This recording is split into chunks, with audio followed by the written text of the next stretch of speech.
네, 루시아테 장우현입니다.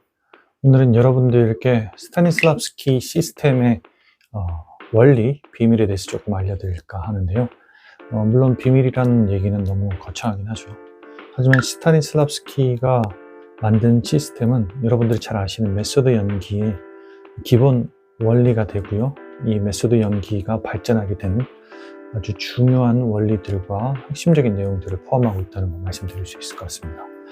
다만 이렇게 말씀드린 이유는, 비밀이라고 거창하게 말씀드린 이유는, 사실 우리가 알고 있는 메소드 연기, 극사실주의 연기라는 것이 많은 사람들이 알고 있다시피 굉장히 표현이 사실적이고 굉장히 감각적으로 전달되고, 그리고 결과적으로 영화나 드라마 그리고 연극에서도 관객들에게 큰 공감 반응을 불러일으킬 수 있는 굉장히 명확한 연기라는 의미에서 큰 강점을 가지고 있다고 볼 수 있죠. 하지만 대신 그 인물들에게 느끼는 그 감정들, 즉 배우가 인물에 동화되고 캐릭터에 동화돼서 표현했던 그 감정들은 때로는 인물들에게 부정적인, 즉 배우에게 부정적인 영향을 미쳐서 그것들이 문제가 되는 경우도 있습니다. 그래서 스타니슬랍스키 시스템을 처음 만들어졌을 때 뿐만 아니라 지금까지도 이 부분을 굉장히 중요하게 생각하고 있고요. 그리고 이 부분을 보완하기 위해서 많은 노력들을 했는데요.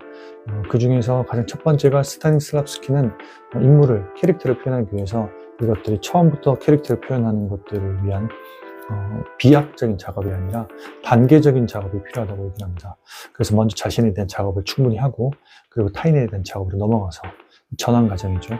마지막 역할에 대한 작업으로 넘어가는 이 단계적인 접근을 통해서 즉 배우들이 인물들의 캐릭터에 더 잘 접근할 수 있도록 해주는 하나의 지도를 마련하는 겁니다.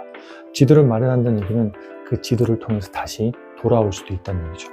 돌아온다는 것의 의미는 이것들이 다시 캐릭터와 인물이 즉 캐릭터와 배우가 분리될 수도 있다는 거고, 때로는 통합될 수 있다는 의미가 될 수도 있을 것 같습니다.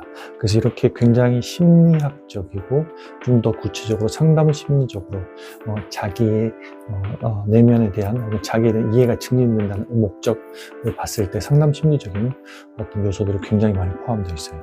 그래서 이 부분을 굉장히 강조하고 있고, 지금 현재는 그 부분이 많은 연구들을 통해서 최신 스타니슬랍스키 시스템의 연구, 그리고 동시에 메소드 연기의 어려움과 메소드 연기의 부작용에 대한 것들에 대처하는 배우들의 기술이라고 볼 수 있을 것 같네요.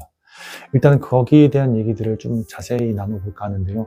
오늘은 간략하게 전반적인 어떤 내용들, 방향성에 대해서 말씀드렸고요. 그러면 어떤 방식으로 이것들을 작업을 진행하는지, 이 얘기를 구체적인 도구, 구체적인 원리, 구체적인 훈련을 통해서 차근차근 진행해 보도록 하겠습니다. 일단 오늘은 여기까지 말씀드리고 영상을 마무리할까 합니다. 수고하셨습니다.